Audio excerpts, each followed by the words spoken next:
Hi everyone and welcome to the class. ನಿಮಗೆ second PUC English grammar ನಲ್ಲಿ 40 out of 40 marks ಕೊಡಿಸಲಿಕ್ಕೆ ನಾನು ತರ್ತಾ ಇದ್ದೀನಿ ಇಂಗ್ಲಿಷ್ ಗ್ರಾಮರ್ ಮ್ಯಾರಥಾನ್ ಕ್ಲಾಸ್. 2 ದಿನಗಳ ಮ್ಯಾರಥಾನ್ ಕ್ಲಾಸ್ ನಡೆಯುತ್ತೆ. ಸೊ ಇಲ್ಲಿ ಮೊದಲನೇ ಕ್ಲಾಸ್ ಅಲ್ಲಿ ನಾವು ಕೆಲವೊಂದು ಇಂಗ್ಲಿಷ್ ಗ್ರಾಮರ್ ನ ಟಾಪಿಕ್ಸ್ ಅನ್ನ ಕವರ್ ಮಾಡೋಣ. ಮೋಸ್ಟ್ ಇಂಪಾರ್ಟೆಂಟ್ ಗ್ರಾಮರ್ ಕ್ವೆಶ್ಚನ್ಸ್ ಅನ್ನ ನಿಮ್ಮ ಸೆಕೆಂಡ್ PUC 2020-26 ಎಕ್ಸಾಮ್ಸ್ ಗೆ ಇದು ನಮ್ಮ ಡೇ 1. ಸೊ ಇಲ್ಲಿ ನಾವು ಯಾವ ಟಾಪಿಕ್ಸ್ ಗಳನ್ನ ಕವರ್ ಮಾಡ್ಲಿಕ್ಕೆ ಹೋಗ್ತಾ ಇದೀವಿ ಅಂದ್ರೆ ನಿಮ್ಮ ಎಲ್ಲ ಟಾಪಿಕ್ಸ್ ಗಳು, ನಿಮ್ಮ ಎಲ್ಲ 3, 4, 5 ಎಲ್ಲ ಅಂಕದ ಟಾಪಿಕ್ಸ್ ಗಳನ್ನ ಈ ಒಂದು ಮ್ಯಾರಥಾನ್ ಕ್ಲಾಸ್ ಅಲ್ಲಿ ನಾನು ಕವರ್ ಮಾಡ್ತಾ ಹೋಗ್ತೀನಿ. ಇವತ್ತು ಕೆಲವೊಂದು ಟಾಪಿಕ್ಸ್ ಗಳನ್ನ ಕವರ್ ಮಾಡೋಣ. ನಾಳೆ ಒಂದು ವಿಡಿಯೋ ಬರುತ್ತೆ, ಅದರಲ್ಲಿ ಉಳಿದಿರುವಂತಹ ಎಲ್ಲ ಟಾಪಿಕ್ಸ್ ಗಳನ್ನ ನಾವು ಕವರ್ ಮಾಡೋಣ. ಸೊ ಇವತ್ತು ನಾವು ಯಾವ ಟಾಪಿಕ್ಸ್ ಅನ್ನ ಕಲೀಲಿಕ್ಕೆ ಹೋಗ್ತಾ ಇದ್ದೀವಿ. ಪ್ಯಾಸಿವ್ ವಾಯ್ಸ್ ಅನ್ನುವಂತಹ ಟಾಪಿಕ್, ರೀರೈಟ್ ಆಸ್ ಡೈರೆಕ್ಟೆಡ್ ಅಂದ್ರೆ ಇದರಲ್ಲಿ articles, verbs, helping verbs, subject verb agreement ಮೇಲೆ ಕ್ವಶನ್ಸ್ ಅನ್ನ ಕೇಳ್ತಾನೆ. ಲಿಂಕರ್ಸ್ ನ ಕ್ವಶನ್ ಟ್ಯಾಗ್ಸ್ ಮತ್ತು WH ಕ್ವಶನ್ಸ್ ಯಾವ ರೀತಿ ಸಾಲ್ವ್ ಮಾಡಬೇಕು, ರೆಕ್ಟಿಫೈ ದಿ ಎರರ್ಸ್ ಯಾವ ರೀತಿ ತಪ್ಪುಗಳನ್ನ ಐಡೆಂಟಿಫೈ ಮಾಡಬೇಕು. ನಿಮ್ಮ ಕ್ವಶನ್ ಬ್ಯಾಂಕ್ 2026 ನ ಕ್ವಶನ್ ಬ್ಯಾಂಕ್ ನಲ್ಲಿರುವಂತಹ ಕ್ವಶನ್ಸ್ ಕೂಡ ಇದರಲ್ಲಿ ನಾವು ಸಾಲ್ವ್ ಮಾಡ್ತಾ ಹೋಗೋಣ, ಪ್ರಾಕ್ಟೀಸ್ ಮಾಡ್ತಾ ಹೋಗೋಣ. ನೀವು ಎಷ್ಟು ಪರ್ಫೆಕ್ಟ್ ಆಗ್ತಿರೋ, ಎಷ್ಟು ಕ್ವಶನ್ ಸಾಲ್ವ್ ಮಾಡ್ತಿರೋ ಅಷ್ಟು ಪರ್ಫೆಕ್ಟ್ ಆಗ್ತೀರಾ, ಎಷ್ಟು ಪರ್ಫೆಕ್ಟ್ ಆಗ್ತಿರೋ ಅಷ್ಟೇ ಮಾರ್ಕ್ಸ್ ನಿಮಗೆ ಆನ್ಯುವಲ್ ಎಕ್ಸಾಮ್ ನಲ್ಲಿ ಸಿಗುತ್ತೆ ಅಂಡ್ ಕಾನ್ಫಿಡೆನ್ಸ್ ಕೂಡ ನಿಮಗೆ ಬರುತ್ತೆ. ಸೊ ಬನ್ನಿ ಹಾಗಾದ್ರೆ ಸ್ಟಾರ್ಟ್ ಮಾಡೋಣ. ಪ್ಯಾಸಿವ್ ವಾಯ್ಸ್ ನಿಂದ 3 ಅಂಕದ ಪ್ರಶ್ನೆ ಇದೆ. ಯಾವ ರೀತಿ 3ಕ್ಕೆ 3 ಅಂಕ ಪಡ್ಕೋಬೇಕು ಅದನ್ನ ನಾವಿಲ್ಲಿ ನೋಡ್ತಾ ಹೋಗೋಣ. ಮೊದಲನೇ ಪ್ರಶ್ನೆ ನೋಡಿ, ಈ ರೀತಿ ಸೂಚನೆ ಕೊಟ್ಟಿರ್ತಾರೆ, instruction, complete the following by filling in the blanks using the right form of the verb. ಇಲ್ಲಿ ನೋಡಿ, using the right form of the verb given in the bracket ಅಂದ್ರೆ ಬ್ರಾಕೆಟ್ ನಲ್ಲಿ ಈ ರೀತಿ ನಮಗೆ ಒಂದು ವರ್ಬ್ ಅನ್ನ ಕೊಟ್ಟಿರ್ತಾರೆ. ಇಲ್ಲಿ ನೀವು ನೋಡಬಹುದು, ಕ್ವಶನ್ ಇಲ್ಲಿದೆ, ಬ್ರಾಕೆಟ್ ನಲ್ಲಿ ಒಂದು ವರ್ಬ್ ಕೊಟ್ಟಿದಾರಲ್ಲ ಅದರ ಸರಿಯಾದಂತಹ ಫಾರ್ಮ್ ಅನ್ನ ಫಿಲ್ ಮಾಡಬೇಕು ಈ ಒಂದು ಬ್ಲಾಂಕ್ ನಲ್ಲಿ ಅಂದ್ರೆ ಬಿಟ್ಟ ಸ್ಥಳದಲ್ಲಿ. ಆದರೆ ಇಲ್ಲಿ ಕೇವಲ ವರ್ಬ್ ಹಾಕೋದ್ರಿಂದ ನಮಗೆ ಮಾರ್ಕ್ಸ್ ಸಿಗೋದಿಲ್ಲ. ಇಲ್ಲಿ ನಾವು ಹೆಲ್ಪಿಂಗ್ ವರ್ಬ್ ಅನ್ನ, ನಂಬರ್ 1 ಹೆಲ್ಪಿಂಗ್ ವರ್ಬ್ ಅನ್ನ ಸರಿಯಾಗಿ ಬಳಸಬೇಕಾಗುತ್ತೆ. ಎರಡನೆಯದಾಗಿ ವರ್ಬ್ ನ ಸರಿಯಾದಂತಹ ಫಾರ್ಮ್ ಅನ್ನ ಇಲ್ಲಿ ಹಾಕಿದ್ರೆ ಮಾತ್ರ 3 ಮಾರ್ಕ್ಸ್ ನಮಗೆ ಸಿಗುತ್ತೆ. ಇಲ್ಲಿ ನಿಮಗೆ ಅದೇ ಒಂದು ಪಾಸ್ಟ್ ಟೆನ್ಸ್ ನ ಕ್ವಶನ್ಸ್ ನೀವು ಪ್ರಾಕ್ಟೀಸ್ ಮಾಡಿದ್ದೀರಿ ಪದೇ, ಬಟ್ ಇಲ್ಲಿ ನಿಮ್ಮ ಹೊಸ ಕ್ವಶನ್ ಬ್ಯಾಂಕ್ಸ್ ಅಲ್ಲಿ ಬೇರೆ ಟೆನ್ಸ್ ನಲ್ಲಿ ಇರುವಂತಹ ಕ್ವಶನ್ಸ್ ಕೂಡ ಕೊಟ್ಟಿದ್ದಾನೆ, ಅದು ಕೂಡ ಇವತ್ತು ನಾವು ಪ್ರಾಕ್ಟೀಸ್ ಮಾಡೋಣ. ಸೊ ಬನ್ನಿ ನೋಡೋಣ. ಮೊದಲನೆಯ ಪ್ರಶ್ನೆ, the ನವಧಾನ್ಯ movement start in 1987. More than 3000 rice varieties save under this movement. Today biodiversity intensive form of farming practiced by many farmers across the country.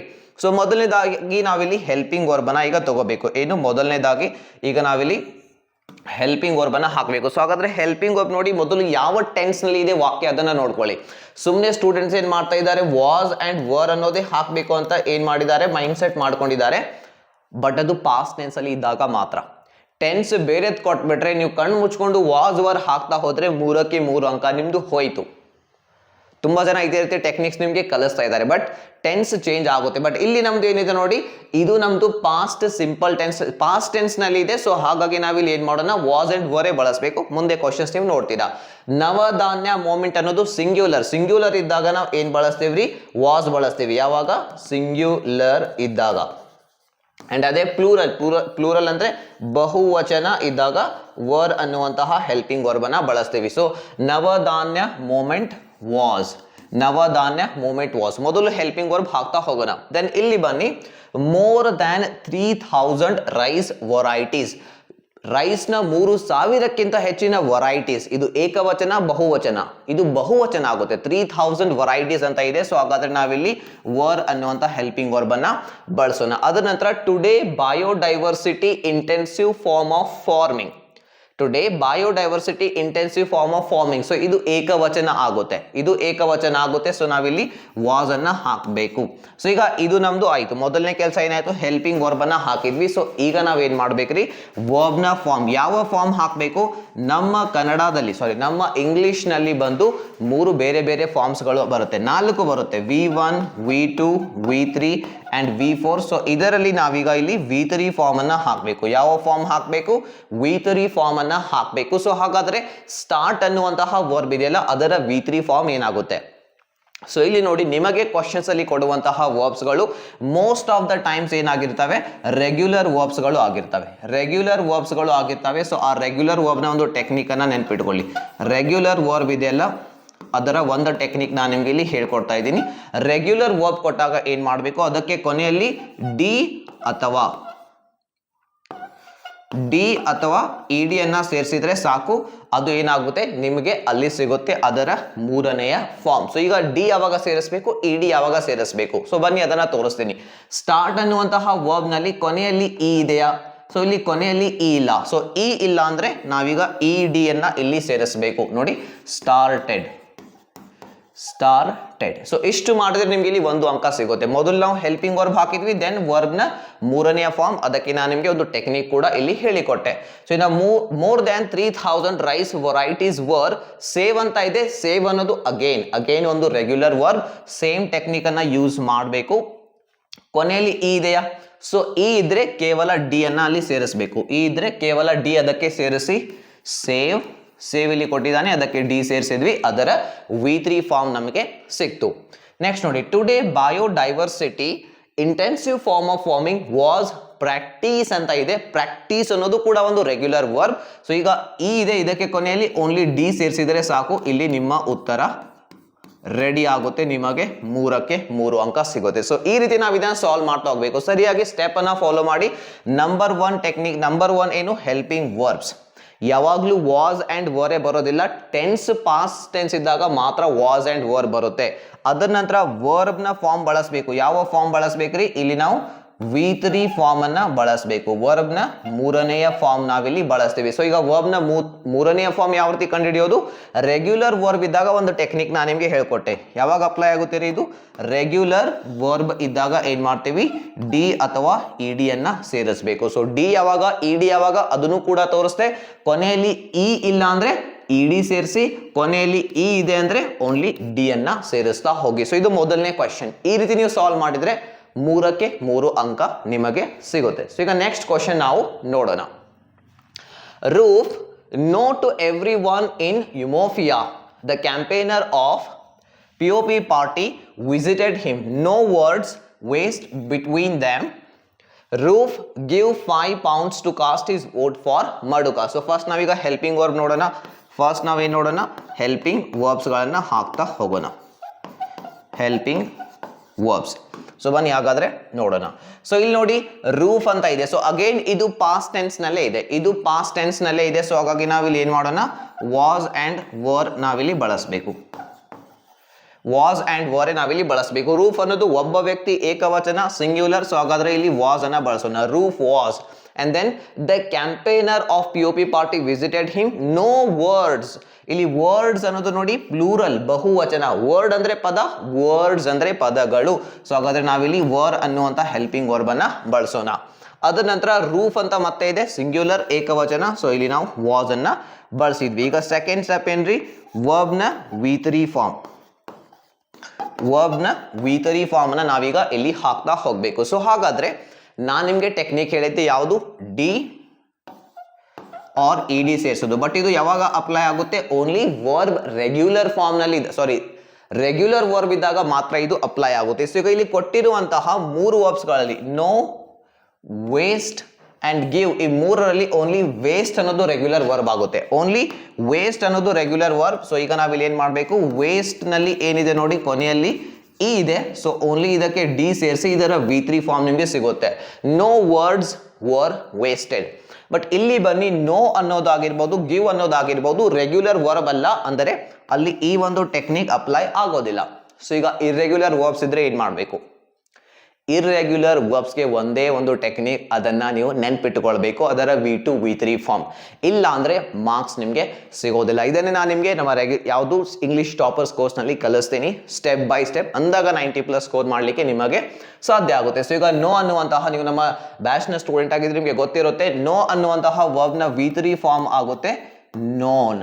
ಇದಕ್ಕೆ ಏನು ಟೆಕ್ನಿಕ್ ಇಲ್ಲ, ಜಸ್ಟ್ ಇದನ್ನ ನೋಡಿ ನೀವು ನೆನಪಿಟ್ಕೊಳ್ಬೇಕಾಗುತ್ತೆ, ಅದೇ ಒಂದು ಟೆಕ್ನಿಕ್. ಗಿವ್ ಅದೆಯಲ್ಲ, ಇದರ V3 ಫಾರ್ಮ್ ಆಗುತ್ತೆ ಗಿವನ್ ಅಂತ ಹೇಳಿ. ಸೊ ಇಷ್ಟು ಮಾಡಿದ್ರೆ ನಿಮ್ಗೆ ಇಲ್ಲಿ ಸಿಗುತ್ತೆ 3ಕ್ಕೆ 3 ಅಂಕ. ಬಟ್ ನಾನು ನಿಮ್ಗೆ ಹೇಳ್ತಾ ಇದ್ದೀನಿ, 90% ಚಾನ್ಸಸ್ ಇರುತ್ತೆ, ಬಹಳ ಏನ್ ಮಾಡ್ತಾನೆ, 2 ರೆಗ್ಯುಲರ್ ವರ್ಬ್ ಕೊಡ್ತಾನೆ, 1 ಇರ್ರೆಗ್ಯುಲರ್ ವರ್ಬ್ ಕೊಡ್ತಾನೆ. ಬಟ್ ಕೆಲವು ಬಾರಿ ಏನಾಗ್ಬೋದು, ಒಂದೇ ರೆಗ್ಯುಲರ್ ವರ್ಬ್ ಬಂದು 2 ಇರ್ರೆಗ್ಯುಲರ್ ವರ್ಬ್ಸ್ ಕೂಡ ಬರಬಹುದು. ಸೊ ಈಗ ಬರೋಣ ನೆಕ್ಸ್ಟ್ ಕ್ವಶನ್, 3ನೇ question. Raksha arrive. Yes, Raksha arrives at her college by 10 a.m. every day. She teaches English. She blank greet by her students on her arrival. Her classes love by her students. She respect by her colleges too. So ಈಗ ನೋಡಿ, ರಕ್ಷಾ ಅನ್ನೋಳು ಒಬ್ಳು teacher, ಅವಳು ಕಾಲೇಜ್ಗೆ 10 ಗಂಟೆಗೆ ಬರ್ತಾಳೆ. So ಈ ವಾಕ್ಯ ಯಾವ ಟೆನ್ಸ್ ನಲ್ಲಿ ಇದೆ? ಸೊ ಇದು ನೋಡಿ ಪ್ರೆಸೆಂಟ್ ಸಿಂಪಲ್ ಟೆನ್ಸ್ ಅಲ್ಲಿ ಇದೆ, ಅಂದ್ರೆ ಪ್ರೆಸೆಂಟ್ ಟೆನ್ಸ್ ಅಲ್ಲಿ ಇದೆ. ಸೊ ನೀವಿಲ್ಲೇನಾದ್ರೂ was and were helping verb ಬಳಸಿದ್ರೆ ನಿಮ್ದು 3ಕ್ಕೆ 3 ಅಂಕ ಹೋಯ್ತು. ಸೊ ಹಾಗಾಗಿ ಇಲ್ಲಿ ನೀವು ನೋಡ್ಬೇಕಾಗುತ್ತೆ ಈ ವಾಕ್ಯ, ಮೊದಲನೇ ವಾಕ್ಯ ಯಾವ ಟೆನ್ಸ್ ಅಲ್ಲಿ ಇದೆ? ಪ್ರೆಸೆಂಟ್ ಟೆನ್ಸ್ ಅಲ್ಲಿ ಇದೆ. ಸೊ ನಾವೀಗ ಪ್ರೆಸೆಂಟ್ ಟೆನ್ಸ್ ನ ಹೆಲ್ಪಿಂಗ್ ವರ್ಬ್ಸ್ ಗಳನ್ನ ಇಲ್ಲಿ ಬಳಸಬೇಕಾಗುತ್ತೆ. ವಾಸ್ ಅಂಡ್ ವರ್ ನಿಂದ ನಮ್ಮ ಕೆಲಸ ನಡೆಯೋದಿಲ್ಲ. ನಾವಿಲ್ಲಿ ಬಳಸಬೇಕಾಗುತ್ತೆ is, am, are. Is, am, are ಇದನ್ನ ಈಗ ನಾವು ಬಳಸಬೇಕು. ಸೊ ಇದರಲ್ಲಿ ಆಮ್ ಅನ್ನೋದು ಯಾವಾಗ್ಲೂ ಐ ಜೊತೆ ಯೂಸ್ ಆಗುತ್ತೆ ರೀ, ನೆನ್ಪಿಟ್ಕೊಳ್ಳಿ. ಆಮ್ ಅನ್ನೋದು ಯಾವಾಗ್ಲೂ ಐ ಜೊತೆ ಬಳಕೆ ಆಗುತ್ತೆ. ಎಸ್, ಐ ಅನ್ನೋದು ಯಾವಾಗಲೂ ಆಮ್ ಅನ್ನೋದು ಐ ಜೊತೆ ಬಳಕೆ ಆಗುತ್ತೆ. ಆರ್ ಅನ್ನೋದು ಪ್ಲೂರಲ್ ಜೊತೆ ಬಳಕೆ ಆಗುತ್ತೆ. ಅಂಡ್ ದೆನ್ ಈಸ್ ಅನ್ನೋದು ಥರ್ಡ್ ಪರ್ಸನ್ ಸಿಂಗ್ಯುಲರ್ ಜೊತೆ ಇದು ಯೂಸ್ ಆಗುತ್ತೆ. ಯಾವ ರೀತಿ ಅಂತ ಈಗ ನೋಡ್ತಾ ಹೋಗೋಣ. ಸೊ ಮೊದಲು ನಾವೀಗ ಹೆಲ್ಪಿಂಗ್ ವರ್ಬ್ಸ್ ಹಾಕೋಣ. Raksha arrives at her college by 10 AM every day. She teaches English, ಅವಳು ಇಂಗ್ಲಿಷ್ ಟೀಚ್ ಮಾಡ್ತಾಳೆ. ನಂತರನೇ ಶಿ ಗ್ರೀಟ್, ನೋಡಿ ಈಗ ಶಿ ಅನ್ನೋದು third person singular. So third person singular ನಾವಲ್ಲಿ ಈಸ್ ಬಳಸಬೇಕು. She is by her students on her arrival. Her classes, ಅವಳ ಕ್ಲಾಸಸ್ಗಳು, ಅದು ಪ್ಲೂರಲ್ ಆಯಿತು. ಸೊ ಹಾಗಾದ್ರೆ ನಾವಲ್ಲಿ ಆರ್ ಅನ್ನ ಬಳಸಬೇಕು. Her classes are. Then by her students she respect, she ಅಂತ ಇದೆ, ಶಿ ಅಂದ್ರೆ ಅಗೇನ್ ಮತ್ತೆ ಸಿಂಗ್ಯುಲರ್. ಸೊ ನಾವಲ್ಲಿ ಈಸ್ ಅನ್ನೇ ಬಳಸಬೇಕು. She is. ಸೊ ನಾವೀಗ ಹೆಲ್ಪಿಂಗ್ ವರ್ಬ್ಸ್ ಹಾಕಿದ್ವಿ. ಈಗ ಏನ್ ಮಾಡಬೇಕು? ಸೆಕೆಂಡ್ ಸ್ಟೆಪ್, ವರ್ಬ್ ನ 3ನೇ ಫಾರ್ಮ್. ಒಂದು ಕೊಟ್ಟಿದ್ದಾರೆ ಗ್ರೀಟ್ ಅಂತ ಹೇಳಿ. ಸೊ ಸೆಕೆಂಡ್ ಒನ್ ಇದೆ ಲವ್, ಥರ್ಡ್ ಒನ್ ಇದೆ ರೆಸ್ಪೆಕ್ಟ್. ಇಲ್ಲಿ ಸಿಂಪಲ್ ಟೆಕ್ನಿಕ್, ಯಾಕೆಂದ್ರೆ ಈ 3 ವರ್ಬ್ಸ್ಗಳು ರೆಗ್ಯುಲರ್ ವರ್ಬ್ಸ್ಗಳು. ಇಲ್ಲಿ ಕೊಟ್ಟಿರುವಂತಹ 3 ವರ್ಬ್ಸ್ಗಳು ರೆಗ್ಯುಲರ್ ವರ್ಬ್ಸ್ಗಳು. ಸೊ ಅಂದ್ರೆ ನಾವಿಲ್ಲಿ ಏನ್ ಮಾಡಬೇಕು? ಡಿ ಅಥವಾ ಇ ಡಿ ಅನ್ನ ಸೇರಿಸ್ತಾ ಹೋಗಬೇಕು. ಸೊ ಬನ್ನಿ ನೋಡೋಣ. She teaches English. She is greet ಅಂತ ಇದೆ, ಕೊನೆಯಲ್ಲಿ ಇ ಇಲ್ಲ. ಸೊ ಹಾಗಾದ್ರೆ ಇ ಡಿ ಅನ್ನ ಸೇರಿಸಿ greeted. She is greeted by her students on her arrival. Her classes are love ಅಂತ ಇದೆ. ಸೊ ಕೊನೆಯಲ್ಲಿ ಇ ಇದೆ, ಓನ್ಲಿ ಡಿ ಸೇರಿಸಿ. Her classes are loved. ಅವಳ ಕ್ಲಾಸಸ್ಗಳನ್ನ ಸ್ಟೂಡೆಂಟ್ಸ್ ತುಂಬಾ ಇಷ್ಟಪಡ್ತಾರೆ, ಲವ್ ಮಾಡ್ತಾರೆ. ಸೊ ನೀವು ನನಗೆ ತಿಳಿಸಿ, do you love my classes? ನನ್ನ ಕ್ಲಾಸಸ್ ನಿಮಗೆ ಇಷ್ಟ ಆಗ್ತಾ ಇದೆಯಾ? ಕಾಮೆಂಟ್ ನಲ್ಲಿ ತಿಳಿಸಿ. And then she is respect ಅಂತ ಇದೆ, ರೆಗ್ಯುಲರ್ ವರ್ಬ್, ಕೊನೆಯಲ್ಲಿ ಇ ಇಲ್ಲ, ಇ ಡಿ ಅನ್ನ ಸೇರಿಸಿ. ನಿಮಗೆ ಇಲ್ಲಿ 3ಕ್ಕೆ 3 ಅಂಕ ಸಿಗುತ್ತೆ. ನೋಡಿ, ಸೊ ಇಲ್ಲಿ ಟೆನ್ಸ್ ಯಾವುದು ಅಂತ ನಿಮಗೆ ಗುರುತಿಸ್ಲಿಕ್ಕೆ ಬರಲಿಲ್ಲ ಅಂದ್ರೆ 3 ಅಂಕ ಹೋಗುತ್ತೆ. ಜಸ್ಟ್ ಯಾವುದೋ ಕೆಲವು ರ್ಯಾಂಡಮ್ ಯೂಟ್ಯೂಬ್ ವಿಡಿಯೋಸ್ಗಳನ್ನ ನೋಡಿ ವಾಸ್ ವರೆ ಬರುತ್ತೆ ಅಂತ ಹಾಕಬೇಡಿ, ಅದೇ ಹಾಕ್ತಾ ಹೋಗ್ಬೇಡಿ. ಟೆನ್ಸ್ ಅನ್ನ ಗುರುತಿಸ್ಬೇಕು. ದೆನ್ ಟೆನ್ಸ್ ಗುರುತಿಸ್ಬೇಕು ಅಂದ್ರೆ ನಿಮಗೆ ಟೆನ್ಸಸ್ ಬರಬೇಕು ರೀ, ಅದು ಇಂಪಾರ್ಟೆಂಟ್. ಈಗ ಇನ್ನೊಂದು ಕ್ವಶನ್, ನಾವು ನೆಕ್ಸ್ಟ್ ಕ್ವಶನ್ ನೋಡೋಣ. 4ನೇ ಕ್ವಶನ್ ಇದು ನೋಡಿ. Rickshaw pullers are a common sight in India. ಮೊದಲನೇ ವಾಕ್ಯ ನೋಡಿದ್ರೆ ಗೊತ್ತಾಗುತ್ತೆ ಇದು ಪ್ರೆಸೆಂಟ್ ಟೆನ್ಸ್ ನಲ್ಲಿದೆ ವಾಕ್ಯ. ಇಲ್ಲಿ ಅಗೇನ್ ವಾಸ್ ಅಂಡ್ ವರ್ ಹಾಕಿದ್ರೆ ಕೆಲಸ ನಡೆಯೋದಿಲ್ಲ.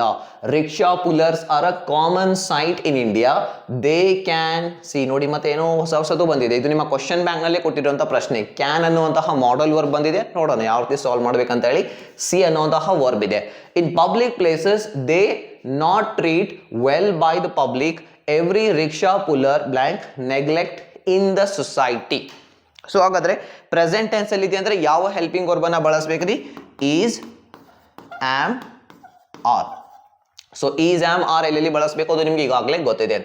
Rickshaw pullers are a common sight in India. So ರಿಕ್ಷಾಗಳು ಇದಾವಲ್ಲ ನಮ್ಮ ಭಾರತದಲ್ಲಿ, ಕಾಮನ್ ಆಗಿ ಎಲ್ಲ ಕಡೆ ನೋಡ್ಲಿಕ್ಕೆ ಸಿಗುತ್ತೆ. Rickshaw pullers are a common sight in India. They ಅಂದ್ರೆ ಅವರು. ಸೊ ಅದೇನಾಯ್ತು? ಪ್ಲೂರಲ್ ಆಯ್ತು. ಸೊ ಹಾಗಾದ್ರೆ ಇಲ್ಲಿ ಆರ್ ಬಳಸಬೇಕಾ? ಇಲ್ಲ. ಇಲ್ಲಿ ಕ್ಯಾನ್ ಅನ್ನುವಂತಹ ಮಾಡಲ್ ವರ್ಬ್ ಕೊಟ್ಟಿದ್ದಾನೆ, ಮಾಡಲ್ ವರ್ಬೇ ಬಳಸಬೇಕು. ಏನ್ ಮಾಡ್ಬೇಕು ನಾವಿಲ್ಲಿ? ಮಾಡಲ್ ವರ್ಬ್ ಬಳಸಬೇಕು. They can. ಸೊ ಈಗ ಮಾಡಲ್ ವರ್ಬ್ ಬಂದಾಗ ಅಲ್ಲಿ ಪ್ಯಾಸಿವ್ ವೈಸ್ ಮಾಡ್ಬೇಕಂದ್ರೆ ನಾವು ಅದರ ಜೊತೆ ಬಿ ಅನ್ನುವಂತಹ ಇದನ್ನ ವರ್ಬ್ ಬಳಸ್ತೀವಿ. They can be. ಈಗ ಸಿ ಅನ್ನುವಂತಹ ವರ್ಬ್ ಇದೆಯಲ್ಲ, ಇರ್ರೆಗ್ಯುಲರ್ ವರ್ಬ್, ಇದರ 3ನೇ ಫಾರ್ಮ್ ಆಗುತ್ತೆ ರೀ, seen. They can be seen. They can be seen in public places. They ಅನ್ನೋದು ಪ್ಲೂರಲ್, ದೇ ಜೊತೆ ನಾವೀಗ ಆರ್ ಬಳಸಬೇಕು. ಅಲ್ಲಿ ಕ್ಯಾನ್ ಅವನು ಕೊಟ್ಟಿದ್ದ ಬ್ರಾಕೆಟ್ನಲ್ಲಿ, ಸೊ ಹಾಗಾಗಿ ಹೆಲ್ಪಿಂಗ್ ವರ್ಬ್ ಬಳಸೋ ಆಗಿಲ್ಲ, ಕ್ಯಾನೇ ಬಳಸಬೇಕು. ಬಟ್ ಇಲ್ಲಿ ಅವನು ಕೊಟ್ಟಿಲ್ಲ, ಸೊ ಹಾಗಾದ್ರೆ ದೇ ಆರ್. ಅಲ್ಲಿ ನಾಟ್ ಅಂತ ಕೊಟ್ಟಿದ್ದಾನೆ, ಅದು ಇಂಪಾರ್ಟೆಂಟ್. ನಾಟ್ ಅಂತ ಕೊಟ್ಟಿದ್ದಾನೆ ಅಂದರೆ ವಾಕ್ಯ ನೆಗೆಟಿವ್ ನಲ್ಲಿ ಮಾಡಿ ಅಂತ ಹೇಳಿದ್ದಾನೆ. ಹೆಲ್ಪಿಂಗ್ ವರ್ಬ್ನ ನಂತರ ನಾವಿಲ್ಲಿ ನಾಟ್ ಹಾಕಬೇಕು. They are not. ಟ್ರೀಟ್ ಅನ್ನೋದು ರೆಗ್ಯುಲರ್ ವರ್ಬ್, ಕೊನೆಯಲ್ಲಿ ಇ ಇದೆಯಾ? ಇಲ್ಲ, ಇ ಡಿ ಸೇರಿಸಿ. They are not treated well by the public every rickshaw puller. So ಈಗ ಎವ್ರಿ ರಿಕ್ಷಾ ಪುಲ್ಲರ್ ಅನ್ನೋದು ಪ್ರತಿ ರಿಕ್ಷಾ ಪುಲ್ಲರ್ ಅಂತ ಇದೆ. ಸೊ ಇಲ್ಲಿ ನೋಡಿ ಎವ್ರಿ ಅನ್ನುವಂತಹ ವರ್ಡ್ ಬಂದಾಗ ಮೋಸ್ಟ್ ಆಫ್ ದ ಟೈಮ್ಸ್ ಅದು ಸಿಂಗ್ಯುಲರ್ ಆಗಿರುತ್ತೆ. ಸೊ ಹಾಗಾದ್ರೆ ನಾವಲ್ಲಿ ಈಸ್ ಅನ್ನ ಬಳಸಬೇಕು. Every rickshaw puller is. Neglect ಅನ್ನೋದು ಮತ್ತೆ regular verb, D E D technique ಬಳಸೋಣ, ಕೊನೆಯಲ್ಲಿ ಇ ಇಲ್ಲ, ಇ ಡಿ ಸೇರಿಸಿ. ಸೊ ಇದು ಆಗುತ್ತೆ ನಮ್ಮ ಉತ್ತರ. Neglected by, neglected in the society. ಈ ರೀತಿ ನಾವು ಈ ಒಂದು ಕ್ವಶನ್ ಅನ್ನ ಸಾಲ್ವ್ ಮಾಡಬೇಕಾಗುತ್ತೆ. ಸೊ ಇಲ್ಲಿ ನಾವು ಮಾಡೆಲ್ ವರ್ಬ್ ಬಳಸಿದ್ವಿ, ಯಾಕಂದ್ರೆ ಬ್ರಾಕೆಟ್ ನಲ್ಲಿ ಅವನು ಕೊಟ್ಟಿದ್ದಾನೆ ಕ್ಯಾನ್ ಅಂತ ಹೇಳಿ.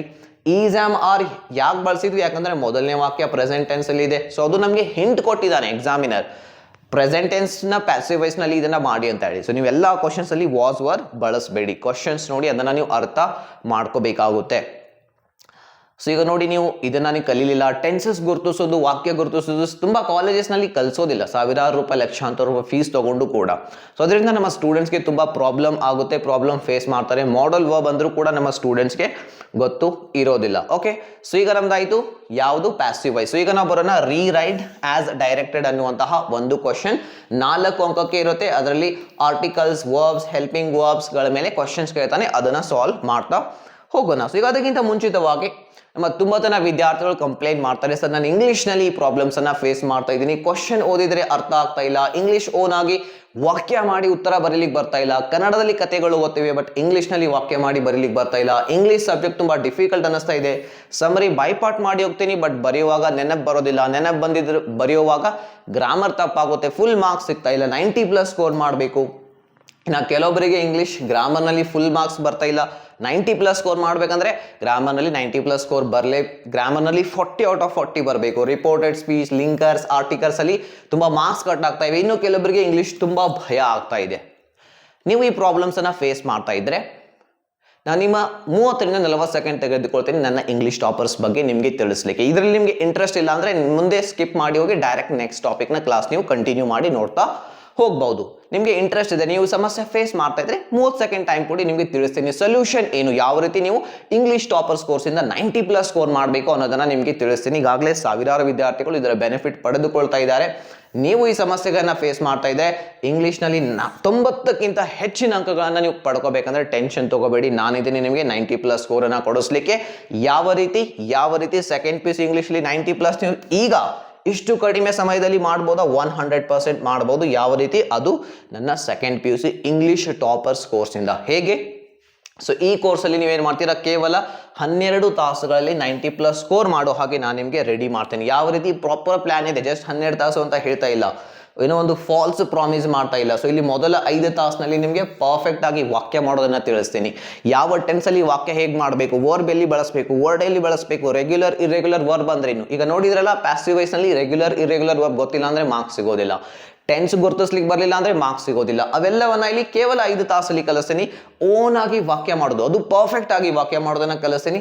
ನೆಕ್ಸ್ಟ್ 3 ತಾಸು ಇದೆಯಲ್ಲ ರೀ, ನಿಮ್ಮ 2, 3, 4 ಅಂಕದ ಪ್ರಶ್ನೆಗಳು ಮಾರ್ಕ್ಸ್ ಹೋಗ್ತಾ ಇವೆಲ್ಲ, ಅದರಲ್ಲಿ ಪರ್ಫೆಕ್ಟ್ ಆಗಿ ಫುಲ್ ಮಾರ್ಕ್ಸ್ ತಗೊಳ್ಳೋ ಹಾಗೆ ಕಲಿಸ್ತೀನಿ. ಕೊನೆಯ 3 ತಾಸಿನಲ್ಲಿ 40ಕ್ಕೆ 40 ಗ್ರಾಮರ್ನಲ್ಲಿ ಬರ್ಬೇಕು. ನಮಗೆ 90+ ಸ್ಕೋರ್ ಮಾಡ್ಬೇಕಂದ್ರೆ ಅದನ್ನ ಕಲಿಸ್ತೀನಿ. ಕೇವಲ 11 ತಾಸುಗಳ ಸಮಯ, 5 + 3 + 3 ಎಷ್ಟಾಗುತ್ತೆ? 11 ತಾಸುಗಳ ಸಮಯದಲ್ಲಿ ನೀವು ರೆಡಿ ಆಗ್ತೀರಾ. ಸೊ ತುಂಬಾ ಜನ ಆಲ್ರೆಡಿ ಈ ಬ್ಯಾಚ್ ಇಂದ ನೋಡ್ಬೋದು ನೀವು ಎಷ್ಟು 75+, 72, 78 ಸ್ಕೋರ್ ಮಾಡಿದ್ದಾರೆ. ಪ್ರಿಪರೇಟರಿಲಿ, ಆನ್ಯುವಲ್ ಎಕ್ಸಾಮ್ಸ್ ಅಲ್ಲಿ ಕೂಡ ಒಳ್ಳೆ ಸ್ಕೋರ್ ಮಾಡ್ತಾ ಇದ್ದಾರೆ. ಲಾಸ್ಟ್ ಇಯರ್ ಕೂಡ ಮಾಡಿದ್ದಾರೆ. ಇಂಗ್ಲಿಷ್ ತುಂಬಾ ಜನರಿಗೆ ಈಸಿ ಅನ್ನಿಸ್ತಾ ಇದೆ. ನಿಮಗೂ ಕೂಡ ಇಂಗ್ಲಿಷ್ ಈಸಿ ಅನ್ಸುತ್ತೆ. ಸೆಕೆಂಡ್ PUC 2026 ನಿಮ್ಮ ಎಕ್ಸಾಮ್ ಲೈಫ್ನ ಒಂದು ಟರ್ನಿಂಗ್ ಪಾಯಿಂಟ್ ಆಗುತ್ತೆ. ಇಂಗ್ಲಿಷ್ನಲ್ಲಿ ನೀವು ಕೂಡ ಒಬ್ಬ ಟಾಪರ್ ಆಗ್ತೀರಾ. ಅದರಿಂದ ನಿಮ್ಮ ಕಾನ್ಫಿಡೆನ್ಸ್ ತುಂಬಾ ಹೆಚ್ಚಾಗುತ್ತೆ. ಕೇವಲ 12 ತಾಸುಗಳ ಸಮಯ ಕೊಡಬೇಕು. ಡೈಲಿ 2 ತಾಸುಗಳ ಸಮಯ ನನಗೆ ಕೊಡಿ. 6ರಿಂದ 7 ದಿನದ ಒಳಗಡೆ, 6ರಿಂದ 7 ದಿನದ ಒಳಗಡೆ ನಾನು ನಿಮಗೆ ರೆಡಿ ಮಾಡ್ತೀನಿ, ನೀವು ರೆಡಿ ಆಗ್ತೀರಾ. ರೈಟ್, ನಮ್ಮ ಟಾರ್ಗೆಟ್ ಸಿಂಪಲ್. ಸೆಕೆಂಡ್ PUC ಇಂಗ್ಲಿಷಲ್ಲಿ 90+ ಸ್ಕೋರ್ ಮಾಡೋದು. 2,500 ರೂಪಾಯಿ ಫೀಸ್ ಇತ್ತು. ಈಗ ಎಲ್ಲರೂ ಎಲ್ಲ ವಿದ್ಯಾರ್ಥಿಗಳು, ಇವನ್ ಬಡ ವಿದ್ಯಾರ್ಥಿಗಳು, ಅತಿ ಬಡ ಇರುವಂತಹ ಎಂತಹ ವಿದ್ಯಾರ್ಥಿ ಇದ್ರೂ ಕೂಡ ಅದರ ಬೆನಿಫಿಟ್, ಅದರ ಸದುಪಯೋಗ ಪಡ್ಕೊಳ್ಳಿ ಅಂತ ಕೇವಲ 659 ರೂಪಾಯಿ ಫೀಸ್ ಇದೆ. ಸೊ ನೀವು ಜಾಯ್ನ್ ಆಗ್ಬೋದು. ಯಾವ ರೀತಿ ಜಾಯ್ನ್ ಆಗೋದ್ರಿ, ನಮ್ಮ ಸ್ಕಿಲ್ ಬೂಸ್ಟರ್ ಆ್ಯಪ್ ಡೌನ್ಲೋಡ್ ಮಾಡ್ಕೊಳ್ಳಿ. ಅಲ್ಲಿ ಹೋಗಿ ಈ ರೀತಿ ಕೋರ್ಸ್ ಕಾಣಿಸುತ್ತೆ, ಬಾಯ್ ನಾವು ಕ್ಲಿಕ್ ಮಾಡಿ ಈ ರೀತಿ ಬರುತ್ತೆ. Then PhonePe, Google Pay ಮೂಲಕ ಆಪ್ಷನ್ ಸಿಗುತ್ತೆ. ಅಲ್ಲಿಂದ ನೀವು ಇದನ್ನು ಪರ್ಚೇಸ್ ಮಾಡ್ಬೋದು, ಖರೀದಿ ಮಾಡ್ಬೋದು. ನಿಮಗೆ ಏನಾದರೂ ಡೌಟ್ಸ್ ಇದ್ರೆ ಅಥವಾ ನಿಮ್ಮ ಹತ್ರ ಫೋನ್ ಪೇ, ಗೂಗಲ್ ಪೇ ಇಲ್ಲ ಅಂದರೆ ಈ ನಂಬರ್ಗೆ ಕಾಂಟ್ಯಾಕ್ಟ್ ಮಾಡಿ ನಾನು ನಿಮಗೆ ಯಾವ ರೀತಿ ಪೇಮೆಂಟ್ ಮಾಡಬೇಕಂತ ತಿಳಿಸುವಂತಹ ಪ್ರಯತ್ನ ಮಾಡ್ತೀನಿ. ಸೊ ನಾನು ನಿಮಗೆ ಹೇಳ್ತಾ ಇದ್ದೀನಿ, ಈ ಒಂದು ಕೋರ್ಸ್ನಿಂದ 10th first P C already ನೀವು ಟ್ರೈ ಮಾಡಿದ್ದೀರಾ, ಮಾರ್ಕ್ಸ್ ಬರಲಿಲ್ಲ, ಕಾನ್ಫಿಡೆನ್ಸು ಹೋಯಿತು, ಸ್ಕೋರು ಆಗಲಿಲ್ಲ, ಪರ್ಸೆಂಟೇಜು ಆಗಲಿಲ್ಲ. ಬಟ್ ಈ ವರ್ಷ ನೀವು ಬರೆಯುವಂಥ second P C English paper ನಿಮ್ಮ ಜೀವನದ ಬೆಸ್ಟ್ ಇಂಗ್ಲೀಷ್ ಪೇಪರ್ ಆಗಿರಲಿದೆ ಈ ಒಂದು ಕೋರ್ಸಿಂದ. ಸೊ ಬನ್ನಿ ಈಗ ಡೈರೆಕ್ಟ್ಲಿ ನಾವು ಬರೋಣ ನಮ್ಮ ಟಾಪಿಕ್ಗೆ. ರೀರೈಟ್ ಆಸ್ ಅ ಡೈರೆಕ್ಟೆಡ್ 4 ಅಂಕದ ಪ್ರಶ್ನೆ ಇಲ್ಲಿದೆ ನಮ್ಮ ಕ್ವಶನ್. ಎಸ್, ಕ್ವಶನ್ ಎಲ್ಲರಿಗೂ ಕಾಣಿಸ್ತಾ ಇದೆ ಅಂತ ಅನ್ಕೊಳ್ತೀನಿ. ಸೊ ಈಗ ರೀರೈಟ್ ಆಸ್ ಡೈರೆಕ್ಟೆಡ್ ಮೊದಲನೇ ಕ್ವಶನ್ ನೋಡಿ, ಯೂಸ್ ಪ್ರಾಪರ್ ಆರ್ಟಿಕಲ್ ಬಳಸಿ ಅಂತ ಕೇಳಿದಾನೆ. The lecturer in English told us to submit first assignment on Monday. So ಕಾಲೇಜಲ್ಲಿರುವಂತಹ ಲೆಕ್ಚರರ್ ನಮಗೆ ಹೇಳಿದ್ರು ಏನಂತ ಹೇಳಿ, ನಿಮ್ಮ ಮೊದಲನೇ ಅಸೈನ್ಮೆಂಟ್ ಅನ್ನ ಸೋಮವಾರ ದಿನ ಸಬ್ಮಿಟ್ ಮಾಡಿ ಅಂತ ಹೇಳಿದ್ರು. ಸೊ ಇಲ್ಲಿ ನೋಡಿ ನಾನು ಒಂದೇ ಟೆಕ್ನಿಕ್ ಹೇಳ್ತಾ ಇದ್ದೀನಿ. ಇದು first, second, third, fourth, fifth ಈ ರೀತಿ ಬರುತ್ತಲ್ಲ. ಸೊ ಈ ರೀತಿ 4th, 5th, 6th ಎಲ್ಲ ಬಂದಾಗ ಅದರ ಜೊತೆ ಯಾವಾಗಲೂ ಏನ್ ಬಳಸಬೇಕು, ದ ಬಳಸಬೇಕು. ಆರ್ಟಿಕಲ್ ಅಂದ್ರೆ 3 ಆರ್ಟಿಕಲ್ ಇವೆ ರೀ. ಒಂದು ಎ ಅಂತ ಇದೆ, ಇನ್ನೊಂದು ಆನ್ ಅಂತ ಇದೆ, ಮೂರನೇದಾಗಿ ದ ಅಂತ ಇದೆ. ಸೊ ಒನ್ ಟೆಕ್ನಿಕ್ ನಾನು ನಿಮ್ಗೆ ಹೇಳ್ತಾ ಇದ್ದೀನಿ, first, second, third, fourth, fifth, sixth ಅಂತ ಬಂದಾಗ ಅಲ್ಲಿ ಯಾವಾಗಲೂ ದ ಅನ್ನ ಬಳಸ್ತೀವಿ. ದ ಫಸ್ಟ್ ಅಸೈನ್ಮೆಂಟ್ ಅನ್ನೋದು ಇಲ್ಲಿ ಸರಿಯಾದಂತಹ ಉತ್ತರ ಆಗುತ್ತೆ. ಎರಡನೇದಾಗಿ, rearrange the segments into a meaningful statement or sentence. ವಾಕ್ಯವನ್ನ ಮೀನಿಂಗ್ಫುಲ್ ವಾಕ್ಯವನ್ನಾಗಿ ಮಾಡಬೇಕು. ವಾಕ್ಯ ಯಾವ ರೀತಿ ನಾವು ಮಾಡ್ತೀವಿ, ಸಬ್ಜೆಕ್ಟ್, ವರ್ಬ್ ಪ್ಲಸ್ ಆಬ್ಜೆಕ್ಟ್. ಇದು ನಮ್ಮ ಇಂಗ್ಲಿಷ್ನಲ್ಲಿ ವಾಕ್ಯ ಮಾಡಲಿಕ್ಕೆ ಬಳಸುವಂತಹ ಒಂದು ಸ್ಟ್ರಕ್ಚರ್. ಸೊ ಹಾಗಾದ್ರೆ ಮೊದಲು ನಾವೀಗ ಸಬ್ಜೆಕ್ಟ್ ಹುಡುಕ್ಬೇಕು. ಈ ವಾಕ್ಯದಲ್ಲಿ ಸಬ್ಜೆಕ್ಟ್ ಎಲ್ಲಿದೆ ಹುಡುಕಿ. ಇಲ್ಲಿ ಯು ಮಸ್ಟ್, ಯು ನಿಂದ ಸ್ಟಾರ್ಟ್ ಆಗ್ತಾ ಇದಿಲ್ಲ, ಯು ಅನ್ನೋದು ಸಬ್ಜೆಕ್ಟ್ ಆಗ್ಬಹುದು. ಸೊ ಯು ಅನ್ನೋದು ಇಲ್ಲಿ ನಮ್ಗೆ ಏನ್ ಸಿಗ್ತಾ ಇದೆ, ಸಬ್ಜೆಕ್ಟ್ ಈಗ ಸಿಗ್ತಾ ಇದೆ. Right, you must. ಅದರ ನಂತರ ಏನ್ ಬೇಕ್ರಿ, ನಮಗೆ ಬೇಕಾಗಿರೋದು ವರ್ಬ್. ಸೊ ಮಸ್ಟ್ ಆದ ನಂತರ ವರ್ಬ್ ಎಲ್ಲಿದೆ ನೋಡಿ, this rascal with some cheaper way find. So ಇಲ್ಲಿ ಫೈಂಡ್ ಅನ್ನೋದು ವರ್ಬ್ ಸಿಕ್ತು, ಇದು ನಮ್ಮ ಎರಡನೇ ಸ್ಥಾನದಲ್ಲಿ ಬರುತ್ತೆ. You must find. ಸೊ ಈಗ ನಮ್ಗೆ ಏನ್ ಬೇಕ್ರಿ, ವರ್ಬ್ ಆದ ನಂತರ ಆಬ್ಜೆಕ್ಟ್ ಬೇಕು. Object 1 word, 2 word, 4 word, 10 word ಕೂಡ ಇರಬಹುದು. ಸೊ ಈಗ ಯು ಮಸ್ಟ್ ಫೈಂಡ್ ಇದು ಬರುತ್ತೆ ನೋಡಿ. ಮೂರನೇದಾಗಿ ಇದು ಬರುತ್ತೆ, ಸಮ್ ಚೀಪರ್ ವೇ ಆಫ್. ನಾಲ್ಕನೇದಾಗಿ ಇದು ಬರುತ್ತೆ, some cheaper way of dealing with ಅನ್ನೋದು 5ನೇ ಸ್ಥಾನದಲ್ಲಿ ಬರುತ್ತೆ, with this rascal. You must find some cheaper way of dealing with this rascal. So ಇಲ್ಲಿ ಯಾವ ಪಾಠದಲ್ಲಿ ಬಂದಿರುವಂತಹ ವಾಕ್ಯ ಇದು, 2 ನಲ್ಲಿ. ಅಲ್ಲಿ ರಾಜ ಹೇಳ್ತಾನೆ ಮಿನಿಸ್ಟರ್ಗೆ, ಈ ಕ್ರಿಮಿನಲ್ನ ಒಳಗಿಟ್ಟು ನಮಗೆ ತುಂಬಾ ಖರ್ಚಾಗ್ತಾ ಇದೆ, ಈ ರಾಸ್ಕಲ್ ಜೊತೆ ಡೀಲ್ ಮಾಡಲಿಕ್ಕೆ ಒಂದು ತುಂಬಾ ಖರ್ಚು ಆಗದೇ ಇರಬಾರ್ದು, ಚೀಪ್ ವೇ ಅನ್ನ ಹುಡುಕಿ ಅಂತ ಅವನು ಕೇಳ್ತಾ ಇರುವಂತಹ ಒಂದು ವಾಕ್ಯ ಇದು. ಸೊ ಈಗ ಮೀನಿಂಗ್ಫುಲ್, ಸಂಪೂರ್ಣವಾಗಿ ಮೀನಿಂಗ್ ಕೊಡ್ತಾ ಇರುವಂತಹ ವಾಕ್ಯ ಇದು. ಸಬ್ಜೆಕ್ಟ್, ವರ್ಬ್, ಆಬ್ಜೆಕ್ಟ್ ಈ ರೀತಿ ನೀವು ಇದನ್ನ ಹುಡುಕ್ಬೇಕು. Next, choose the verb that agrees with the subject. Subject ಜೊತೆ ಅಗ್ರಿ ಆಗುವಂತಹ ವರ್ಬ್ ಅನ್ನ ಫಿಲ್ ಮಾಡಿ ಬ್ಲಾಂಕ್ ನಲ್ಲಿ ಅಂತ ಕೇಳಿದಾನೆ. ಬಯೋಡೈವರ್ಸಿಟಿ ಹ್ಯಾಸ್ ಆರ್ ಹ್ಯಾವ್ ಅಂತ ಬ್ರಾಕೆಟ್ ನಲ್ಲಿ ಕೊಟ್ಟಿದ್ದಾನೆ. Biodiversity been the teacher of abundance. So ಈಗ ಬಯೋಡೈವರ್ಸಿಟಿ ಅನ್ನೋದು ಸಿಂಗ್ಯುಲರ್. ಸೊ ಸಿಂಗ್ಯುಲರ್ ಜೊತೆ ನಾವು ಹ್ಯಾಸ್ ಬಳಸ್ತೀವಿ. Biodiversity has been the teacher of abundance. ಇದು ಆಕ್ಚುಲಿ ತುಂಬಾ ಸಿಂಪಲ್ ಇರುತ್ತೆ ರೀ, ಬಟ್ ನಮ್ಮ ಸ್ಟೂಡೆಂಟ್ಸ್ಗೆ ಕಾಲೇಜ್ನಲ್ಲಿ ಕಲಿಸೋದಿಲ್ಲ. ನಿಮ್ ತಪ್ಪಿಲ್ಲ ಇದರಲ್ಲಿ, ಕಾಲೇಜ್ನಲ್ಲಿ ಕಲಿಸೋದಿಲ್ಲ. 99% ಕಾಲೇಜ್ನಲ್ಲಿ ಕಲಿಸೋದಿಲ್ಲ. ಈಗ ಇದು ನೀವು ಪ್ರೆಸೆಂಟ್ ಪರ್ಫೆಕ್ಟ್ ಟೆನ್ಸ್ ಕಲ್ತ್ಬಿಟ್ರೆ ನಮ್ಮ second P U C English toppers course ಅಲ್ಲಿ ನಾನು ಅಲ್ಲಿ ಕಲಿಸ್ಬಿಡ್ತೀನಿ. ಹ್ಯಾಸ್ ಎಲ್ಲಿ ಬಳಸಬೇಕು, ಹ್ಯಾವ್ ಎಲ್ಲಿ ಬಳಸಬೇಕು, ನೋಡಿದ ತಕ್ಷಣ 10 ಸೆಕೆಂಡ್ ಅಲ್ಲಿ ಆನ್ಸರ್ ಮಾಡ್ತೀರಾ, ಮತ್ತೆ ಬೇರೆಯವ್ರಿಗೆ ನೀವು ಕಲಿಸ್ತೀರಾ, ಆ ರೀತಿ ಪರ್ಫೆಕ್ಟ್ ಆಗ್ತೀರಾ ನೀವು. ಸೊ ಇದು ಸಿಂಗ್ಯುಲರ್, ಸಿಂಗ್ಯುಲರ್ ಜೊತೆ ಹ್ಯಾಸ್, ಪ್ಲೂರಲ್ ಜೊತೆ ಹ್ಯಾವ್ ನೆನ್ಪಿಟ್ಕೊಳ್ಳಿ. ಈಗ ನೆಕ್ಸ್ಟ್ ಬರೋಣ. ಇಲ್ಲಿದೆ, fill in the blanks with the appropriate form of the verb given. ಸ್ವಲ್ಪ ಕಾಣಿಸ್ತಾ ಇಲ್ಲ ಅಂತ ಅನ್ನಿಸ್ತಾ ಇದೆ ನನಗೆ. ಅಂದ್ರೆ ಏನಿದೆ ಅಂದ್ರೆ ಬ್ರಾಕೆಟ್ ನಲ್ಲಿ ಆರ್ಗನೈಸ್ ಅಂತ ಒಂದು ವರ್ಬ್ ಕೊಟ್ಟಿದ್ದಾನೆ, ಅದರ ಸರಿಯಾದಂತಹ ಫಾರ್ಮ್ ಬಳಸಿ. ನಾನು ಈಗಾಗಲೇ ನಿಮ್ಗೆ ಹೇಳಿದ್ದಲ್ಲ, ಇಂಗ್ಲಿಷ್ ನಲ್ಲಿ ವರ್ಬ್ ನ 4 ಫಾರ್ಮ್ ಇವೆ, V1, V2, V3 and V4. ಇದಕ್ಕೆ ಬೇರೆ ಹೆಸರು ಇವೆ, ಶಾರ್ಟ್ ಹೆಸರು V1, V2, V3, V4 ಅಂತ ನಾವು ಇದಕ್ಕೆ ಕರಿತೀವಿ. ಇಲ್ಲಿ ವಾಕ್ಯ ನೋಡಿ, ಇನ್ 2011 the UN general assembly organise a conference on harmony with nature. So ಈಗ ಇದು 2011ರಲ್ಲಿ ನಡೆದಿರುವಂಥದ್ದು. 2011ರಲ್ಲಿ ಯುನೈಟೆಡ್ ನೇಷನ್ ಜನರಲ್ ಅಸೆಂಬ್ಲಿ ಏನ್ ಮಾಡಿತ್ತು, ಒಂದು ಕಾನ್ಫರೆನ್ಸ್ ಅನ್ನ ಆರ್ಗನೈಸ್ ಮಾಡಿತ್ತು. ಸೊ ಈಗ ಪಾಸ್ಟ್ ನಲ್ಲಿ ನಡೆದೋಗಿದೆ ಅಂದ್ರೆ ಅಲ್ಲಿ ಪಾಸ್ಟ್ ಟೆನ್ಸ್ ನ ಪಾಸ್ಟ್ ಸಿಂಪಲ್ ಟೆನ್ಸ್ ಬಳಸಬೇಕು. ಸೊ ಹಾಗಾಗಿ ಆರ್ಗನೈಸ್ ಅಂತ ಇದೆಯಲ್ಲ, ಪಾಸ್ಟ್ ಟೆನ್ಸ್ ಅಲ್ಲಿ ವರ್ಬ್ ನ ಯಾವ ಫಾರ್ಮ್ ಬಳಸ್ತೀವಿ, ವರ್ಬ್ ನ V2 ಫಾರ್ಮ್ ಬಳಸ್ತೀವಿ. ಯಾವ ಫಾರ್ಮ್ ಬಳಸ್ತೀವಿ? ವರ್ಬ್ ನ V2 ಫಾರ್ಮ್ ಬಳಸ್ತೀವಿ. ಸೊ ಆರ್ಗನೈಸ್ ಅನ್ನೋದು ಒಂದು ರೆಗ್ಯುಲರ್ ವರ್ಬ್. ಸೊ ಕೊನೆಯಲ್ಲಿ ಇ ಇದೆ, ಅದಕ್ಕೆ ಸಿಂಪ್ಲಿ ಡಿ ಸೇರಿಸಿದ್ರೆ ಅದರ V2 ಅಂದ್ರೆ ರೆಗ್ಯುಲರ್ ವರ್ಬ್ ನಲ್ಲಿ V2 V3 ಸೇಮ್ ಇರುತ್ತೆ. ಸೊ ಇಲ್ಲಿ ಆರ್ಗನೈಸ್ಡ್ ಅಂತ ನಾವು ಬರೆದ್ರೆ ನಮಗೆ ಇಲ್ಲಿ ಫುಲ್ ಮಾರ್ಕ್ಸ್ ಸಿಗುತ್ತೆ. ಡನ್. ಇಷ್ಟು ಬರೆದ್ರೆ ನಿಮಗೆ ಇಲ್ಲಿ 4ಕ್ಕೆ 4 ಅಂಕ ಸಿಗುತ್ತೆ. ತುಂಬಾ ಸಿಂಪಲ್, ಇದು ತುಂಬಾ ಸಿಂಪಲ್. ಈ 4ರಲ್ಲಿ ನಾವು ಅಪ್ಲೈ ಮಾಡಿರುವಂತಹ ಕಾನ್ಸೆಪ್ಟ್ಗಳು ಇವೆಲ್ಲ ಅದೆಲ್ಲ second PUC English toppers course ಅಲ್ಲಿ ನಾನು ಕಲಿಸಿದ್ದೀನಿ. ನಿಮಗೆ ಸ್ವಲ್ಪ ಐಡಿಯಾ ಇದ್ರೆ ಸಿಂಪಲ್ ಆಗಿ ಸಾಲ್ವ್ ಮಾಡ್ಬೋದು. ಇಲ್ಲ ನಿಮಗೆ ಗೊತ್ತಿಲ್ಲ ಅಂದ್ರೆ ಸ್ವಲ್ಪ ನೀವು ಪ್ರಾಬ್ಲಮ್ಸ್ ಅನ್ನ ಇಲ್ಲಿ ಫೇಸ್ ಮಾಡ್ತೀರಾ, ಯಾಕೆಂದ್ರೆ ಇದು ಹೊಸದಾಗಿ ಬಂದಿರುವಂತಹ ಕ್ವಶನ್ಸ್ಗಳು ಸೆಕೆಂಡ್ PUC ಸಿಲೆಬಸ್ ನಲ್ಲಿ. ರೀರೈಟ್ ಆಸ್ ಡೈರೆಕ್ಟೆಡ್, ಇದು ನಮ್ಮ ಸೆಕೆಂಡ್ ಕ್ವಶನ್. ಎರಡನೇ ಕ್ವಶನ್ ಅನ್ನ ಈಗ ಪ್ರಾಕ್ಟೀಸ್ ಮಾಡೋಣ. ಯೂಸ್ ಅಪ್ರೋಪ್ರಿಯೇಟ್ ಪ್ರೆಪೋಸಿಷನ್ ಬಳಸಿ ಅಂತ ಇಲ್ಲಿ ಕೇಳಿದ್ದಾನೆ. ಏನ್ ಕೇಳಿದಾನೆ? ಪ್ರೆಪೋಸಿಷನ್ ಬಳಸಿ ಅಂತ ಹೇಳಿ. Nisha is use to come to college bus, ಅಂದ್ರೆ ನಿಶಾ ಕಾಲೇಜಿಗೆ ಬಸ್ ನ ಮೂಲಕ ಬರ್ತಿದ್ಲು.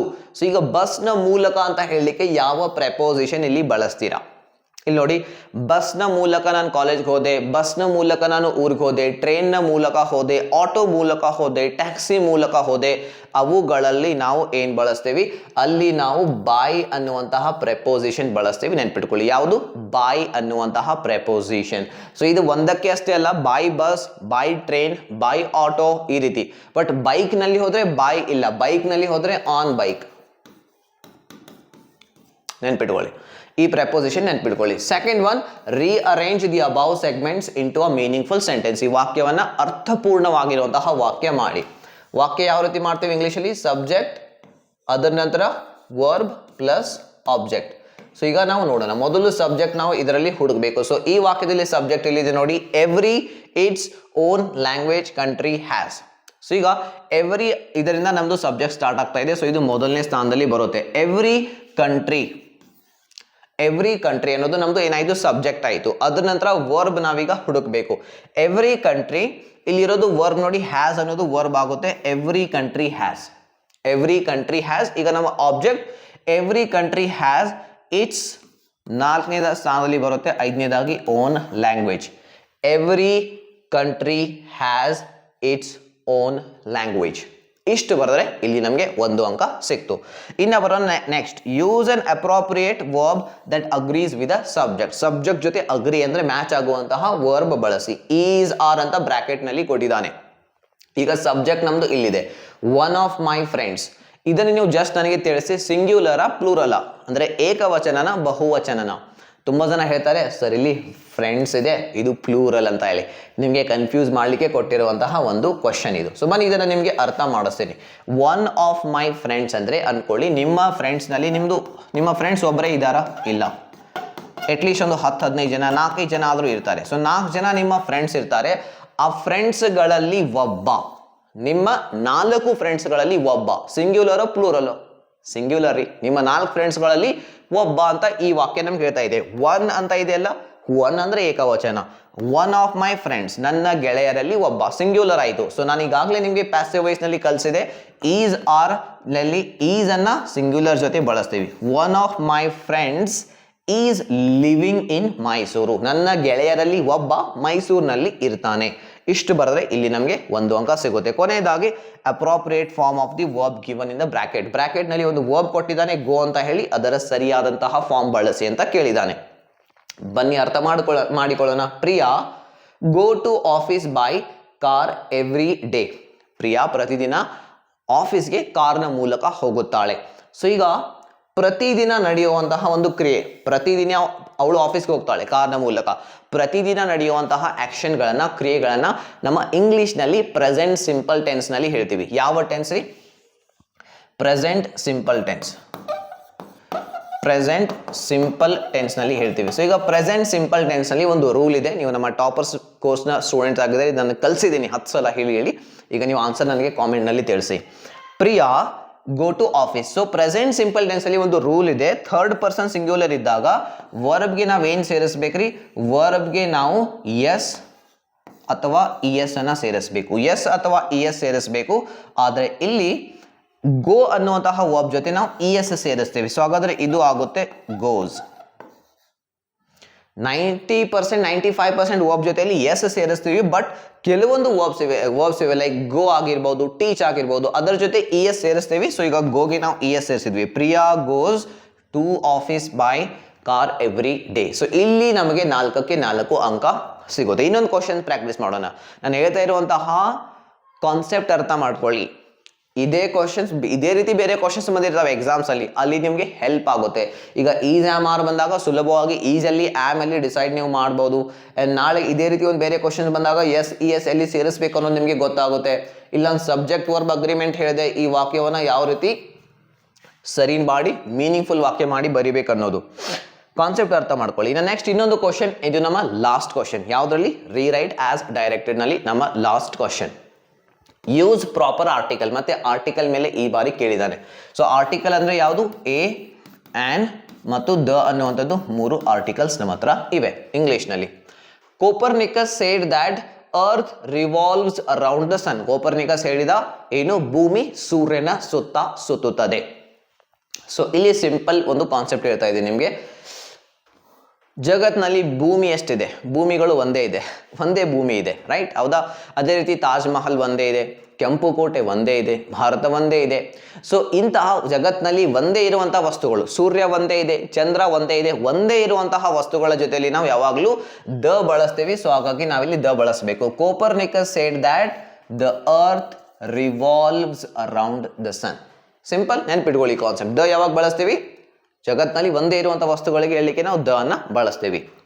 And then second, to maintain should be peace enforced law and order in society. ಇದು ಏನು? ಇದು ನಮ್ಮ ವಾಕ್ಯವನ್ನ ಸರಿಪಡಿಸಿ, ಅಂದ್ರೆ ಹಿಂದೆ ಮುಂದೆ ಮಾಡಿ ನಾವು ಅದನ್ನ ಏನ್ ಮಾಡಬೇಕು? ವಾಕ್ಯ ಮೀನಿಂಗ್ಫುಲ್ ವಾಕ್ಯ ಮಾಡಬೇಕು. Subject, verb, object. ಸೊ ಈಗ ಮೊದಲು ನಾವು ಸಬ್ಜೆಕ್ಟ್ ಅನ್ನ ನೋಡೋಣ. ಇದರಲ್ಲಿ ನೋಡಿ, ಟು ಮೇಂಟೈನ್ ಸಬ್ಜೆಕ್ಟ್ ಆಗೋದಿಲ್ಲ, should be model verb subject ಆಗೋದಿಲ್ಲ, ಪೀಸ್ ಆಗಬಹುದು, ಎನ್ಫೋರ್ಸ್ಡ್ ಆಗೋದಿಲ್ಲ, ಲಾ and order in society. So ಈಗ ನೋಡಿದ ತಕ್ಷಣ ನನಗೆ ಗೊತ್ತಾಗ್ತಾ ಇದೆ ಇದು ಸಬ್ಜೆಕ್ಟ್ ಆಗುತ್ತೆ, ಲಾ ಅಂಡ್ ಆರ್ಡರ್. ಸೊ ಅದ್ರ ನಂತರ ಹೆಲ್ಪಿಂಗ್ ವರ್ಬ್ ಬರಬೇಕು. ಇಲ್ಲಿ ಮಾಡಲ್ ವರ್ಬ್ ಕೊಟ್ಟಿದ್ದಾನೆ ಅಂದ್ರೆ ನಾವು ಮಾಡಲ್ ವರ್ಬ್ ಬಳಸಬೇಕಾಗುತ್ತೆ. ಮಾಡಲ್ ವರ್ಬ್ ಇಲ್ಲಿ ಬಳಸಬೇಕಾಗುತ್ತೆ. Law and order should be, ಇದಾದ ನಂತರ ಈಗ ವರ್ಬ್ ಬರುತ್ತೆ. ಸೊ ಈಗ ನಾವು ವರ್ಬ್ ಹಾಕ್ಬೇಕಲ್ಲ, ವರ್ಬ್ ಎಲ್ಲಿದೆ? ಇದರಲ್ಲಿ ವರ್ಬ್ ಇಲ್ಲಿದೆ, enforced. Law and order should be enforced. Next to maintain, 4ನೇದಾಗಿ ಬರುತ್ತೆ. ಟು ಮೇಂಟೈನ್, ಏನ್ ಮೇಂಟೈನ್ ಮಾಡಲಿಕ್ಕೆ? ಶಾಂತಿಯನ್ನ, ಪೀಸ್ ಅನ್ನ ಮೇಂಟೈನ್ ಮಾಡಲಿಕ್ಕೆ. ಟು ಮೇಂಟೈನ್ ಪೀಸ್ ಎಲ್ಲಿ? ಸಮಾಜದಲ್ಲಿ, ಸೊಸೈಟಿಯಲ್ಲಿ. ಸೊ ಇದು ನಮ್ಮ 6ನೇದಾಗಿ ಬರುತ್ತೆ, right? Yes. Law and order should be enforced to maintain peace in society. ಇಷ್ಟು ಬರೆದ್ರೆ ನಮ್ಗೆ ಇಲ್ಲಿ 1 ಅಂಕ ಸಂಪೂರ್ಣವಾಗಿ ಸಿಗುತ್ತೆ. ಇನ್ನು ಮತ್ತೆ ಕೇಳಿದಾನೆ, choose the right verb that agrees with the subject. Subject ಜೊತೆ ಅಗ್ರಿ ಆಗುವಂತಹ ಸರಿಯಾದಂತಹ ವರ್ಬ್ ಅಂದ್ರೆ ಹೆಲ್ಪಿಂಗ್ ವರ್ಬ್ ಬಳಸಿ. Each man and each women. ಇಲ್ಲಿ ನೋಡಿ, each man and each women. ನಿಮಗೆ ಕನ್ಫ್ಯೂಸ್ ಮಾಡ್ಲಿಕ್ಕೆ ಕೊಟ್ಟಿದ್ದಾನೆ. Each man and women plural ಅನ್ಕೊಳ್ಳಿ ಅಂತ ಹೇಳಿ. ಸೊ ಇದು ಪ್ಲೂರಲ್ ಅಲ್ಲ. ಈಚ್ ಬಂದಾಗ ಅದು ಮೋಸ್ಟ್ ಆಫ್ ದ ಟೈಮ್ಸ್ ಅಥವಾ ಯಾವಾಗಲೂ ಸಿಂಗ್ಯುಲರ್ ಇರುತ್ತೆ. Each man and each women, ಪ್ರತಿ ವ್ಯಕ್ತಿ, ಪ್ರತಿ ಮಹಿಳೆಗೆ. ಪ್ರತಿ ಅಂತ ಬಂದಾಗ ಅದು ಸಿಂಗ್ಯುಲರ್, ಏಕೈಕ, ಒಬ್ಬೊಬ್ಬರಿಗೆ ಅನ್ನುವಂಥ ಮೀನಿಂಗ್ ಕೊಡುತ್ತೆ. ಸೊ ಹಾಗಾಗಿ ವಾಸ್ ವರ್ಡ್ ನಲ್ಲಿ ಏಕವಚನ ಇದ್ದಾಗ ಯಾವ್ದು ಬಳಸ್ತೀರಾ? ಪ್ಯಾಸಿವ್ ವಾಯ್ಸ್ ಅಲ್ಲಿ ನೋಡಿದೇವಲ್ಲ, was. Each man and women was given an opportunity to speak. Then last ಬಂದು use appropriate form of verb given in the bracket. Bracket ನಲ್ಲಿ ಕೊಟ್ಟಿರುವಂತಹ ವರ್ಬ್ ನ ಸರಿಯಾದಂತಹ ಫಾರ್ಮ್ ಬಳಸಿ. ಅಗೇನ್ ನೋಡಿ, ಸೇಮ್ ಕಾನ್ಸೆಪ್ಟ್ ಇದೆ. ಒನ್ ಆಫ್ ಮೈ ಫ್ರೆಂಡ್ಸ್ ಅದನ್ನ ತೋರಿಸಿದ್ನಲ್ಲ, ಅದೇ ಕಾನ್ಸೆಪ್ಟ್ ಅಪ್ಲೈ ಮಾಡಿ. ಒನ್ ಆಫ್ ಮೈ ರಿಲೇಟಿವ್ಸ್, ನನ್ನ ಸಂಬಂಧಿಕರಲ್ಲಿ ಒಬ್ಬ. ಬಹಳ ಜನ ಇದ್ದಾರೆ ಸಂಬಂಧಿಕರಲ್ಲಿ, ಅದರಲ್ಲಿ ಒಬ್ಬ. ಸೊ ಸಿಂಗ್ಯುಲರ್ ಆಯ್ತು, ಒನ್ ಆಫ್ ಮೈ ರಿಲೇಟಿವ್ಸ್. ಈಗ ಸೆಕೆಂಡ್ ಐಡೆಂಟಿಫೈ ಮಾಡಬೇಕು, ಯಾವ ಟೆನ್ಸ್ ಅಲ್ಲಿ ಇದೆ ವಾಕ್ಯ. ಇನ್ ಸಿಡ್ನಿ ನಾವ್, ಯಾರೋ ಒಂದು ಸ್ಥಳದಲ್ಲಿ ಇರ್ತಾನೆ. ನಾನು ಬ್ಯಾಂಗ್ಳೂರಲ್ಲಿ ಇರ್ತೇನೆ, ಅವನು ಮೈಸೂರಿನಲ್ಲಿ ಇರ್ತಾನೆ, ನಾನು ಧಾರವಾಡನಲ್ಲಿ ಇರ್ತೇನೆ, ನೀನು ಗುಜರಾತ್ ನಲ್ಲಿ ಇರ್ತೀವಿ. ಯಾವ ಸ್ಥಳದಲ್ಲಿ ಇರ್ತಾರೆ ಅನ್ನೋದನ್ನ ಹೇಳಲಿಕ್ಕೆ ಪ್ರೆಸೆಂಟ್ ಸಿಂಪಲ್ ಟೆನ್ಸ್ ಬಳಸ್ತೀವಿ. ಸೊ ಹಾಗಾದ್ರೆ ಈ ವಾಕ್ಯ ಪ್ರೆಸೆಂಟ್ ಸಿಂಪಲ್ ಟೆನ್ಸ್ ನಲ್ಲಿ ಇರಬೇಕು. ಈಗ ಲಿವ್ ಅನ್ನುವಂತಹ ವರ್ಡ್ ನೋಡಿ, ಪ್ರೆಸೆಂಟ್ ಸಿಂಪಲ್ ನಲ್ಲಿ ಬಂದಾಗ ಸಿಂಗ್ಯುಲರ್ ಇದ್ದಾಗ, ಸೊ ಅದಕ್ಕೆ ನಾವು ಏನ್ ಸೇರಿಸಬೇಕಂತ ನಾನು ಹೇಳಿದ್ದೆ, ರೂಲ್ ಹೇಳಿದ್ನಲ್ಲ, ಎಸ್ ಅಥವಾ ಇ ಎಸ್ ಸೇರಿಸಬೇಕು. ಸೊ ನಾವಿಲ್ಲಿ ಲಿವ್ ಅನ್ನುವಂತಹ ವರ್ಬ್ ಜೊತೆ ಎಸ್ ಅನ್ನ ಸೇರಿಸ್ತೇವೆ.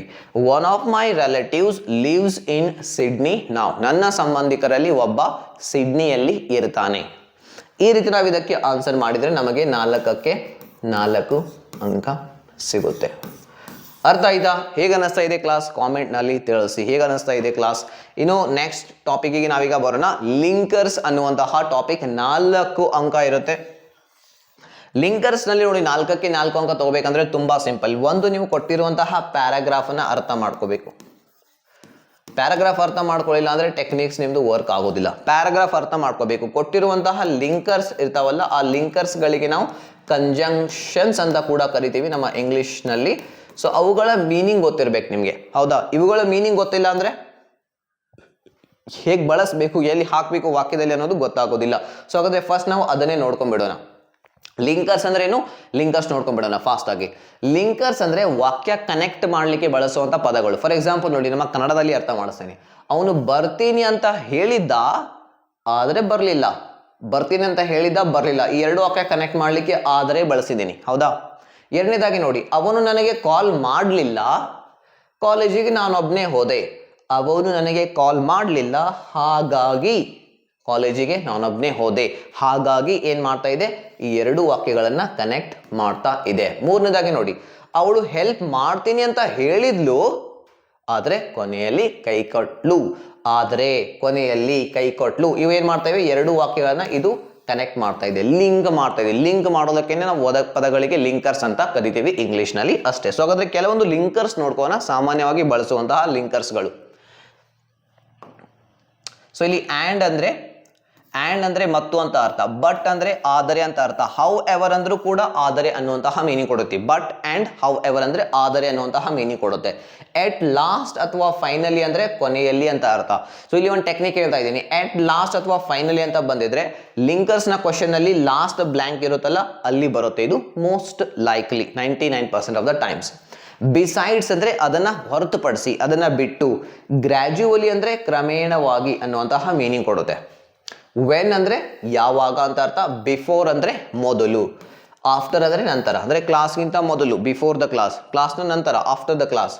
ಬಿಕಾಸ್ ಅಂದ್ರೆ ಆಸ್ ಅಂದ್ರೆ ಇವೆರಡು ಏಕೆಂದರೆ ಅನ್ನುವಂತಹ ಮೀನಿಂಗ್ ಕೊಡುತ್ತೆ. ಬಿಕಾಸ್ ಮತ್ತು ಆಸ್ ಅಂದ್ರೆ ಏಕೆಂದರೆ ಅನ್ನುವಂತಹ ಮೀನಿಂಗ್ ಕೊಡುತ್ತೆ. ಏಕೆಂದರೆ ಯಾವಾಗ ಬಳಸ್ತೀವ್ರಿ? ಒಂದು ಕಾರಣ ಕೊಡುವಾಗ.